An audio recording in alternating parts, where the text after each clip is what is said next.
Hi, welcome back. Today, I am going to show you how best to customize a bracelet with a clasp.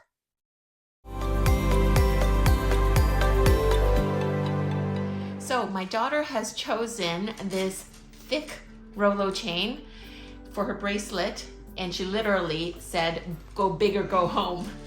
So now she's going to choose the clasp that you want. That might be a little bit on the small side. Thing is, you just want balance. Okay, actually, which one do you think? Do you think that one's better than this one? Yeah? Okay, so this is the thing. I think it's always good to have a selection of clasps. There's some thin ones that would be perfect for fine chains. So have them on the ready, and have this. And it so happens that I have remnant.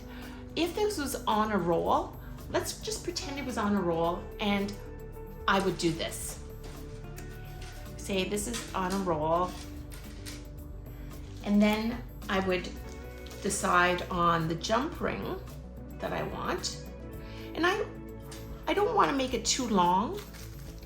So I want it minimum, the minimal amount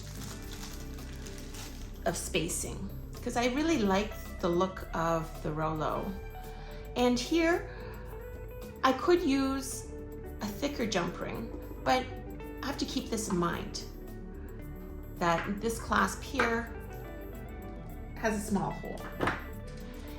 And this is 18 gauge. Jump ring. Let me see if it actually fits. And sometimes when it's very thick, you don't even need to weld it, but it's always a good idea just to tack weld. So basically what I'm doing is I'm mocking it up with a clasp. That way she can decide where she wants to clasp onto. Okay, you put your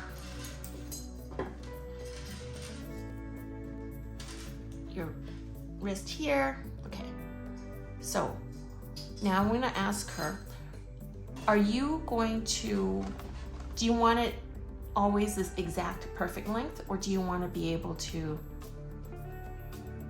sorry, what? Adjustable?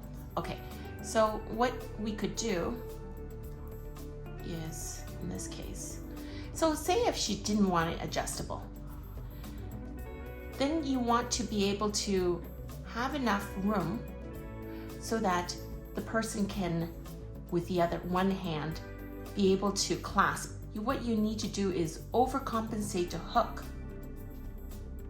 and then fall for it to be falling on a comfortable place.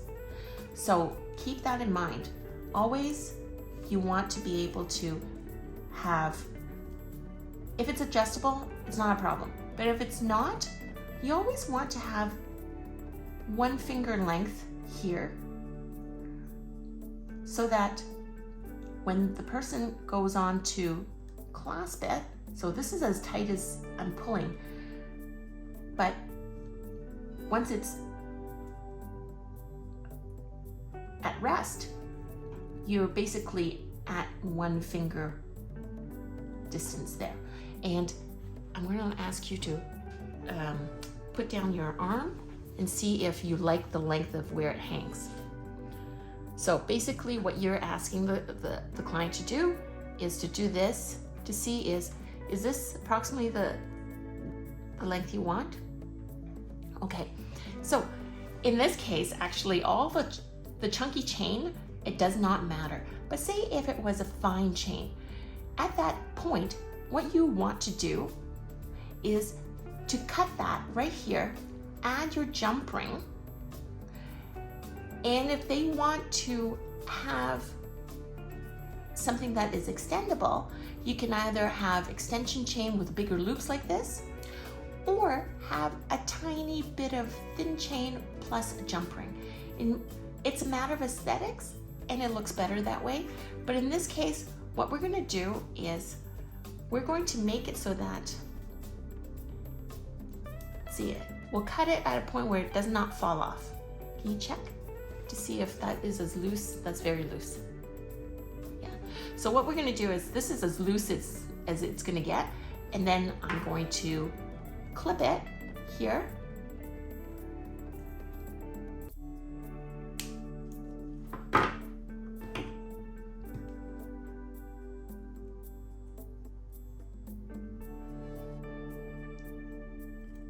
Like this.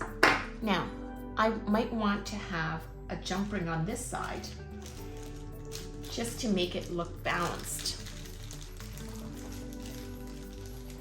Or say, if this wasn't so big and I wanted something smaller or one that mimics this, I can just add the jump ring on this side. And I'm going to mock it up to make sure that she's happy with it. Maybe I want,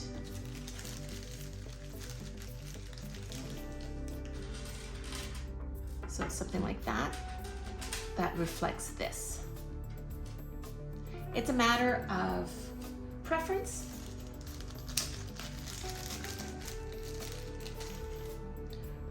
Or we do a bigger one. So just keep in mind that with bracelets, when you're trying to clasp onto it yourself, bigger the ring, the easier it will be. So I think, given that, I'm gonna go with this, and this is 16 gauge. Okay,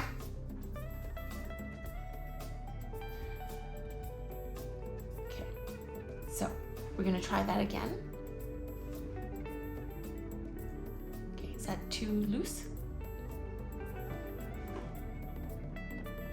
Okay, so this is a good length, and now we are ready to weld.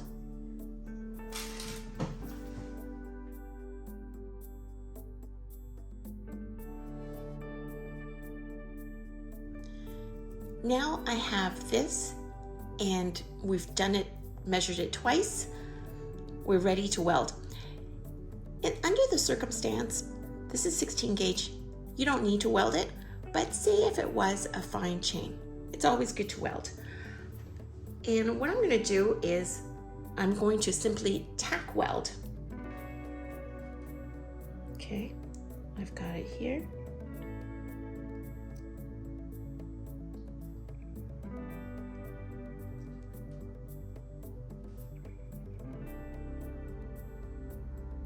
Make sure that you can see that. There we go.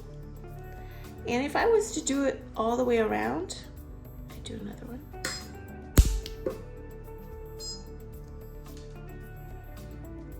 And I'm not using argon gas. It'd be a lot cleaner if I did. There we go.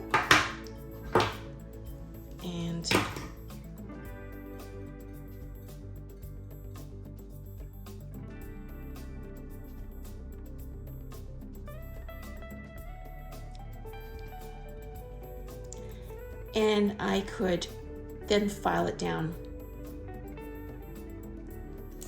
And on this side, since it is 18 gauge, I am going to put the setting slightly lower at 7 watts.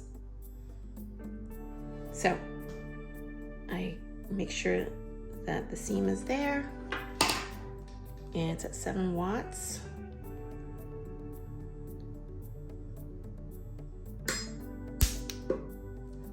Side.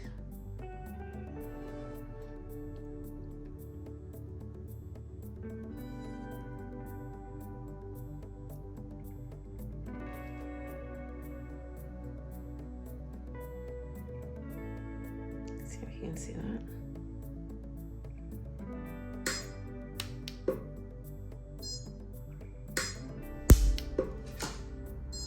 And good. That's done.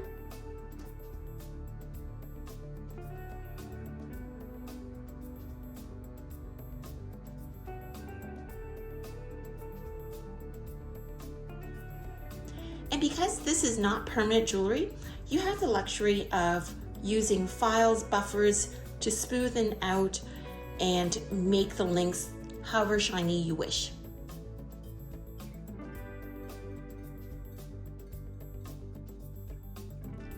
So in fact, I'm going to use this buffer, this manicure set buffer. So, you see? Then I'm going to use 4. I love it that it's numbered.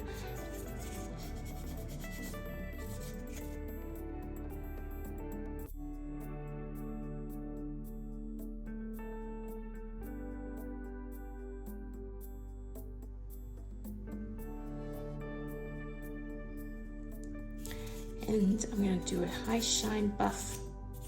I love it. There we go.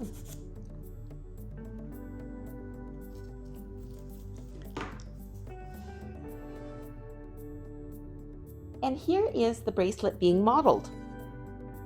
I hope you enjoyed that, and if you did, please like and subscribe.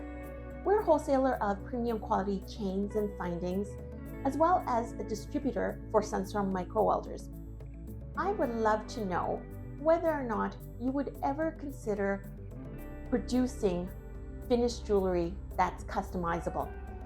And say yes if you would, beyond permanent jewelry, or no, I'm just going to stay with permanent jewelry without a clasp.